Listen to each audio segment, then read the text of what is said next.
Le service commercial ouvre à son volet avec M.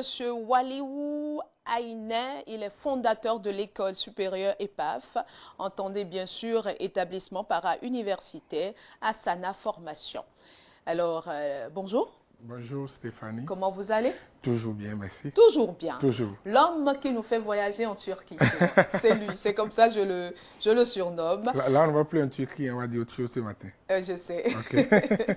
Alors, l'EPAF, votre école fait activement de l'entrepreneuriat à travers divers types d'interventions et c'est de ça que nous allons parler. Comment va l'EPAF déjà?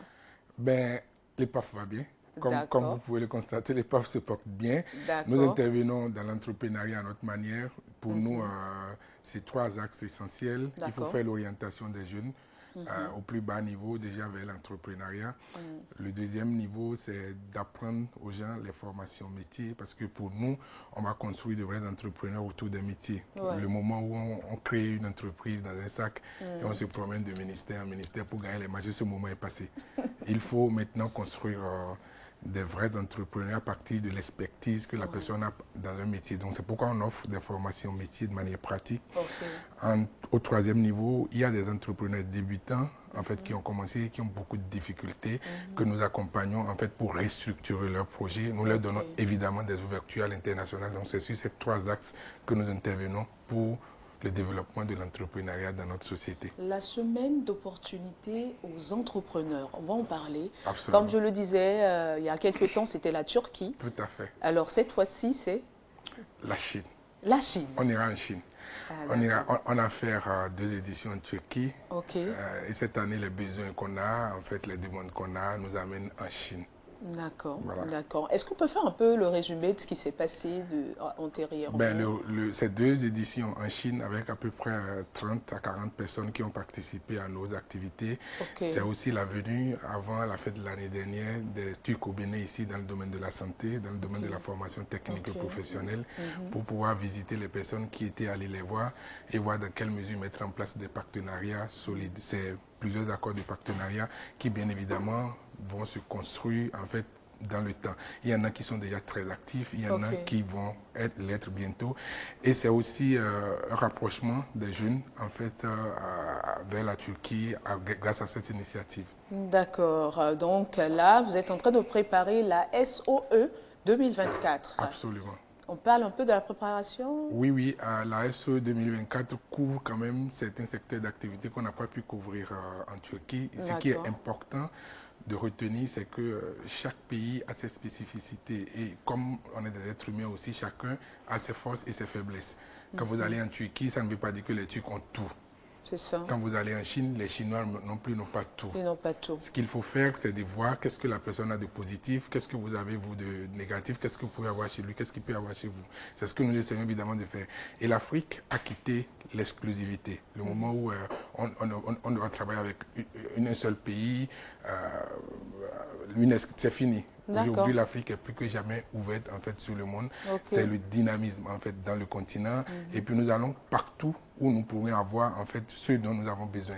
Donc la Chine, c'est 7 domaines principalement. On a le domaine de la formation technique et professionnelle parce que pour nous, on est convaincus que c'est comme ça que nous allons développer le Bénin par la formation métier. Le deuxième domaine, c'est la technologie. Les Chinois ont fait d'énormes progressions en matière de technologie. Ils ont mis en place beaucoup de mécanismes dans la réparation des ordinateurs, la réparation de téléphones portables, le développement d'outils technologiques. Il y a le domaine des énergies solaires, le domaine de l'agriculture, le domaine des BTP et enfin le domaine de l'emballage. Vous savez, quand vous allez voir une personne pour la première fois, ce que vous regardez, c'est comment elle se présente. Avant bien même de discuter avec la personne pour savoir s'il a un bon mindset. Voilà. Le problème qu'on a eu, on a des jeunes talentueux ici au Bénin, des femmes que moi j'ai découvert, qui se battent dans leur petit coin pour produire des produits délicieux, des choses de bonne qualité, mais qui n'ont pas la possibilité de bien le présenter, le packaging. Le packaging, c'est très important. C'est très important. Nous allons relever ces défis. On a pris contact avec des entreprises chinoises dans le secteur. On va visiter en fait les usines, les entreprises. On va acheter des machines de packaging, on va nous apprendre aussi comment les utiliser. Après, on va inviter en fait les personnes qui nous vendent en fait ces matériels avec qui on travaille, on va les inviter au Bénin. Ouais. Ils viendront voir notre réalité, qu'est-ce qu'on peut développer d'autre et quels La sont Chine les est quand même très loin. Hein. Pourquoi ouais. vous avez choisi la Chine? La Chine, cette année, comme je vous ai dit pour deux raisons. La première raison, les types de besoins qu'on a, en fait, de demandes qu'on a. Okay. Ce n'est qu'en Chine qu'on peut les trouver. La deuxième raison, le président de la République, le chef de l'État, Patrice Talon, il a été en Chine l'année dernière. Il a fait un voyage inédit en Chine où il a donné la possibilité aux Chinois de venir au Bénin sans visa. C'est un acte diplomatique fort. Et il ne faut pas attendre. Les Chinois ne vont jamais nous recevoir de la même manière que les autres pays. Donc on doit aller tout de suite pour rechercher les opportunités qu'il y a là-bas. Le profil des entrepreneurs recherchés Alors, il faut éviter de faire croire aux gens qu'en une semaine, ils vont devenir des entrepreneurs. Quelqu'un qui n'était pas entrepreneur qu'en 2 jours, en 1 mois, en 2 semaines, c'est une aberration. L'entrepreneuriat se construit tout au long d'une vie. Donc nous avons besoin de Donc je ne peux pas commencer aujourd'hui et dire que je suis entrepreneur. Il y a plusieurs types d'entrepreneurs. D'accord. Ok, donc, les entrepreneurs dont nous avons besoin, c'est des gens qui ont des entreprises, qui ont une expérience, en fait, qui essayent de se développer, qui ont des difficultés. C'est ceux-là qui nous intéressent dans le cadre de ce projet. Mais on ne va pas dire aux gens, venez, allez avec nous en Chine pour revenir devenir entrepreneur. C'est une aberration. Ça ne pourra pas, ça ne se fait pas comme ça. D'accord. Est-ce qu'on peut parler des dispositions qui sont en train d'être prises ici au Bénin, également en Chine, pour la réussite? Comme à notre habitude, nous préparons tout minutieusement. Le succès d'une opération va résider dans sa préparation. C'est dans la préparation. Vous avez une activité qu'on fait en juillet, on a commencé la préparation en janvier. C'est sérieux ça. C'est en juillet. Voilà, en juillet. Donc on prépare tout dans les détails près. Ici au Bénin, on prend contact avec les institutions de la République qui nous donnent des orientations. On a été reçu cette semaine même par le ministre des Petites et Moyennes Entreprises, Modeste Kérékou, qui nous a donné des conseils. C'est important, des orientations. On sera reçu les prochains jours par d'autres ministres, d'autres institutions. C'est important pour qu'ils sachent ce qu'on veut aller faire, qu'ils nous donnent des conseils, qu'ils nous tracent aussi des lignes à ne pas en fait déborder. Nous sommes dans un pays de droit, un pays de discipline, donc il faut respecter les institutions. C'est ça. En Turquie, on a pris contact avec les plus grandes entreprises, avec les chambres de commerce. On a pris contact avec... vous parlez de l'épisode passé ou bien de la Chine? Je parle de ceux dont on est en train de dire. Là, on a déjà pris contact avec les grandes institutions, les grandes entreprises. On a pris contact même avec notre représentation diplomatique en Chine. D'accord. Les discussions sont en cours.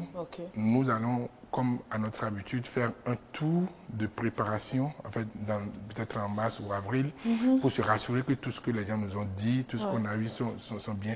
Les chambres d'hôtel où les gens vont rester sont bien aménagées, que toutes les dispositions sont prises et que le transport, la sécurité, la santé des participants sera assurée avant, bien évidemment, d'engager la préparation des participants. D'accord. Les dates qu'on peut retenir rapidement? Alors, il y a 2 dates importantes. Il y a un délai de préinscription. Dans le délai de préinscription, en fait, vous payez le forfait de préinscription pour qu'on vous enregistre. Vous n'avez pas besoin de payer la totalité des frais de participation. Juste un forfait qu'on a délimité. Il faut contacter notre service commercial pour avoir les détails. Donc, vous prenez ce petit forfait. Déjà, ça va s'arrêter en mars, la préinscription. Ça nous permet d'avoir le nom des futurs participants, leur profil, de préparer les lettres d'invitation, tout ce qu'il y a avant même qu'on ait fait la demande de visa. La deuxième date, c'est la date de clôture des inscriptions, c'est fin avril. Fin avril, il n'y aura plus une autre possibilité. Donc, et l'événement même aura lieu du 5 au 15 juillet 2024. Ça fait 10 jours de séjour en Chine. D'accord. Et donc, c'est quoi? On peut parler un peu de l'inscription? Comment ça va se passer et tout? Oui, les inscriptions, c'est de contacter nos numéros habituels. De contacter le numéro habituel, vous contactez le 94 22 25 20 par appel direct. Et vous allez sur nos canaux en fait digitaux. On est sur tous les réseaux sociaux, sur LinkedIn, Facebook, Instagram, www.pafbenin.com. Moi-même sur mon compte personnel, Wally Wayne, vous pouvez avoir toutes les informations. Qu'est-ce que je gagne à participer à la SOE 2024 en participant à la SOE 2024 en Chine, vous élargissez votre réseau. C'est ça. Tout de suite. Connaître une nouvelle personne est une chance. C'est ça.